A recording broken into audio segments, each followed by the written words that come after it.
स्वतंत्रता के पूर्व जो हमारे देश का क्षेत्र था, ये दो प्रकार की इकाइयों से मिलकर बना हुआ था। पहला ब्रिटिश प्रोविंसेस, मतलब ब्रिटिश भारत के प्रांत। और ब्रिटिश भारत के प्रांत वो क्षेत्र थे जो सीधे सीधे ब्रिटिश गवर्नमेंट के कंट्रोल नियंत्रण में आते थे। और दूसरा जो प्रिंसली स्टेट्स था, जिसको देसी रियासत या रजवाड़ा कहा जाता था। हाँ, ये था कि जो प्रिंसली स्टेट्स या रजवाड़े होते थे, अपने इंटरनल मैटर में स्वतंत्र होते थे।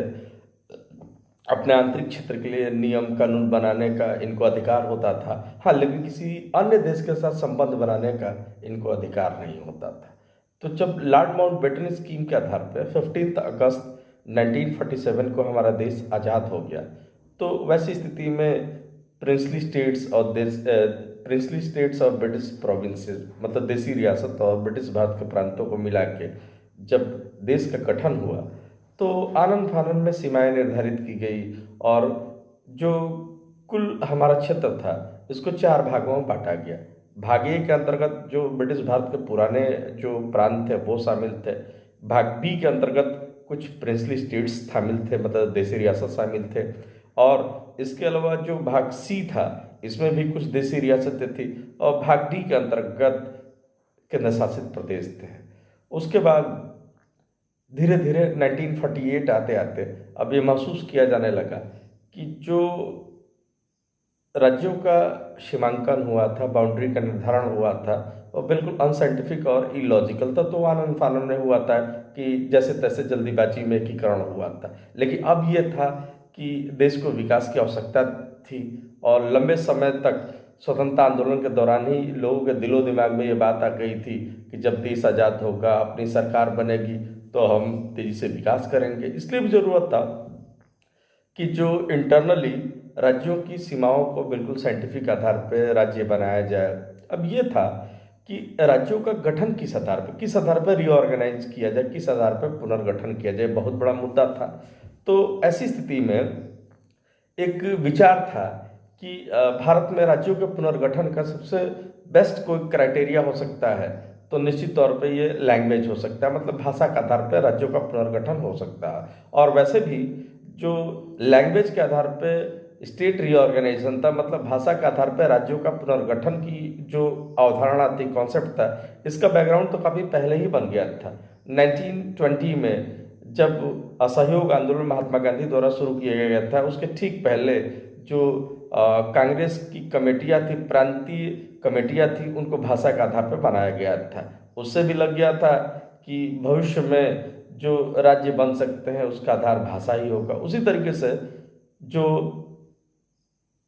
बाल गंगाधर तिलक थे, उन्होंने भी माना था कि निश्चित तौर पे भारत भाषाओं की स्पष्ट सीमा पाई जाती है, इसलिए जो राज्यों का सीमांकन हो सकता है, निश्चित तौर पे उसका आधार भाषा ही हो सकता है। तो कहने का मतलब है कि भारत में जो राज्यों का पुनर्गठन है, उसका सबसे ऑप्टिमम आधार, जो सबसे आइडियल आधार कोई चीज़ हो सकता है तो भाषा होगा। इसका बैकग्राउंड तो आज़ादी के पहले ही बन गया था, देखा भी हम लोगों ने।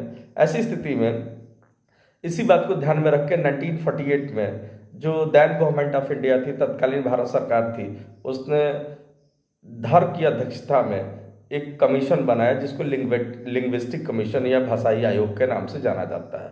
और ये जो कमीशन थी, इसको इस बारे में रिकमेंडेशन देना था, रिपोर्ट देना था कि क्या भाषा के आधार पे जो राज्यों का पुनर्गठन है, रीऑर्गेनाइजेशन ऑफ स्टेट है, ये सही होगा कि नहीं होगा। इस बारे में धर कमीशन को अपना रिकमेंडेशन और रिपोर्ट देना था।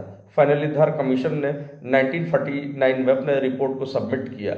और उस रिपोर्ट के स्टडी करने के लिए एक त्रिसदस्यीय कमेटी बनी, जिसको जेबीबी कमेटी के नाम से जाना जाता है, जिसमें जवाहरलाल नेहरू, इसके अलावा सरदार वल्लभ भाई पटेल और पट्टाभी सीतारामैया थे। अंततः इन तीनों की टीम ने उसका अध्ययन किया था। जो धर आयोग, जो भाषाई आयोग था, लिंग्विस्टिक कमीशन था, उसके रिपोर्ट की स्टडी करने के लिए अंततः धीरे धीरे मामले भाई भाषा के आधार पर उन्होंने तो स्पष्ट रूप से अपने रिपोर्ट में खारिज कर दिया था कि भाषा उचित आधार नहीं हो सकता है, क्योंकि एक तरफ से ये विभाजन करता है, जिसका परिणाम ये हुआ कि अब मैटर रुक गया। अब ये समस्या और भी आ गई कि जब भाषा के आधार पर स्टेट रीऑर्गेनाइजेशन नहीं होगा तो फिर उसका क्या आधार हो सकता है। मामला खिंचता गया।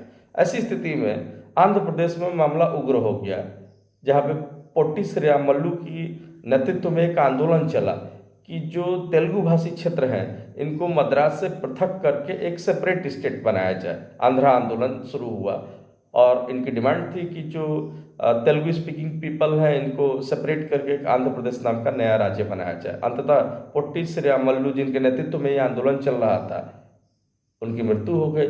इसी बात को ध्यान में रख के कि निश्चित तौर पे अब जरूरी था तुरंत 1953 में भाषा के आधार पर आंध्र प्रदेश का गठन कर दिया गया। मतलब आंध्र प्रदेश पहला राज्य है जिसका निर्माण भाषा के आधार पर हुआ था। तो जाहिर सी बात है कि जब लैंग्वेज के बेसिस पे जब आंध्र प्रदेश का गठन हो गया तो इसका मतलब ये तो तय हो गया कि भविष्य में जो अदर स्टेट रिऑर्गेनाइजेशन होगा, जो पुनर्गठन होगा, निश्चित तौर पे उसका आधार तो फिर लैंग्वेज ही होगा। फाइनली गवर्नमेंट ऑफ इंडिया ने 1953 में एक फजल अली कमेटी का गठन किया, जिसको स्टेट रिऑर्गेनाइजेशन कमीशन के नाम से भी जाना जाता है, राज्य पुनर्गठन आयोग, जिसमें के.एम. पनिक्कर और हृदयनाथ कुंजरू भी सदस्य थे। फाइनली इनको ये रिपोर्ट सबमिट करना था गवर्नमेंट ऑफ इंडिया को कि जो स्टेट रिऑर्गेनाइजेशन है उसका क्या उपयुक्त आधार हो सकता है। फाइनली जो फजल अली कमीशन था इसने 1955 में अपना रिपोर्ट सबमिट किया और उसमें ये माना कि भाषा के आधार पर राज्यों का पुनर्गठन हो सकता है, लेकिन उसके अलावा जो योजनाओं की सफलता है, संसाधनों की तारतम्यता है, इसके अलावा जो भौगोलिक स्थिति है, इसको भी ध्यान में रखना पड़ेगा। हाँ, ये था कि मूल आधार पर भाषा के आधार पर ही राज्यों का पुनर्गठन होगा, इसके अलावा अन्य चीज़ों को भी इसमें ध्यान रखना है। फाइनली जो रिपोर्ट था ये गवर्नमेंट ऑफ इंडिया ने 1955 में इसको एक्सेप्ट किया और उसी के आधार पर पार्लियामेंट से एक बिल पास हुआ जिसको स्टेट रीऑर्गेनाइजेशन एक्ट 1956 के नाम से जाना जाता है, मतलब राज्य पुनर्गठन अधिनियम 1956 के नाम से जाना जाता है। और इसी के माध्यम से हमारे देश में राज्यों का पुनर्गठन हुआ और होता है। तो जो राज्य पुनर्गठन अधिनियम 1956 था उसके तहत शुरुआती दौर में 14 राज्य बनाए गए और 6 केंद्र शासित बनाए गए, प्रदेश बनाए गए। लेकिन समय समय पे और भी मांग उठती गई, जिसका परिणाम था कि धीरे धीरे अन्य राज्य बनते गए, केंद्र शासित प्रदेश बनते गए, जिसमें वर्तमान समय में कुल राज्यों की संख्या 28 हो गई है और केंद्र शासित प्रदेशों की संख्या 8 हो गई है। तो ध्यान रखिएगा कि जब शुरुआती दौर में फजल अली कमीशन के बाद जो राज्यों का पुनर्गठन हुआ तो शुरुआती दौर में 14 स्टेट्स और 6 यूनियन टेरिटोरीज, मतलब 14 राज्य और 6 केंद्र शासित प्रदेश थे। बाद में धीरे धीरे और भी राज्य बने। अब देखिए 1960 में आज का जो गुजरात है ये पहले बॉम्बे प्रोविंस का हिस्सा हुआ करता था, ठीक है। तो 1960 में जो गुजराती स्पीकिंग पॉपुलेशन थी, इन लोगों ने डिमांड किया कि जब लैंग्वेज के आधार पे जब स्टेट रीऑर्गेनाइज हो रहे हैं, जब राज्यों का पुनर्गठन हो रहा है, तो वैसी स्थिति में जो गुजराती भाषी क्षेत्र है उनके लिए एक अलग राज्य होना चाहिए। इसी आधार पे जो बॉम्बे प्रेसिडेंसी से गुजराती स्पीकिंग एरिया को सेपरेट करके 1960 में गुजरात नाम का एक नया राज्य बना और जो शेष बॉम्बे का भाग था, बॉम्बे प्रदेश का भाग था, उसको महाराष्ट्र नामकरण किया गया। तो 1960 में गुजरात बना। उसी तरह से 1962 में नागालैंड का गठन हुआ। 1966 में जो आज का हरियाणा है ये पहले पंजाब का पार्ट हुआ करता था। तो जब लैंग्वेज के आधार पे जब गठन हो रहा था तो उसी के आधार पे चल भी रहा था।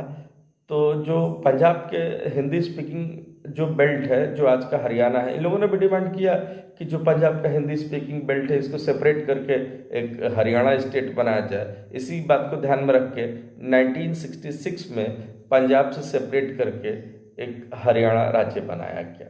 तो हरियाणा 1966 में अस्तित्व में आया। उसके बाद 1971 में हिमाचल प्रदेश का गठन हुआ। 1972 में त्रिपुरा, मेघालय और मणिपुर का गठन हुआ।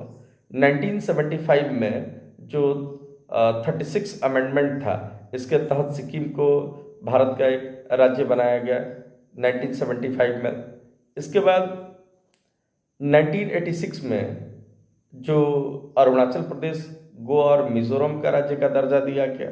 उसी तरीके से 2000 में 3 नए राज्य बने, उत्तर प्रदेश से काट के उत्तराखंड नाम का नया राज्य बना, बिहार से काट के झारखंड का नया राज्य बना और मध्य प्रदेश से काट के छत्तीसगढ़ का नया राज्य बना। उसी तरीके से 2014 में आंध्र प्रदेश से बाइफरकेट करके तेलंगाना का नया राज्य बना और 2019 में जो जम्मू एंड कश्मीर एक्ट लाया गया, उसके तहत जो जम्मू और कश्मीर राज्य होता था इसको 2 यूनियन टेरिटोरी में डिवाइड कर दिया गया।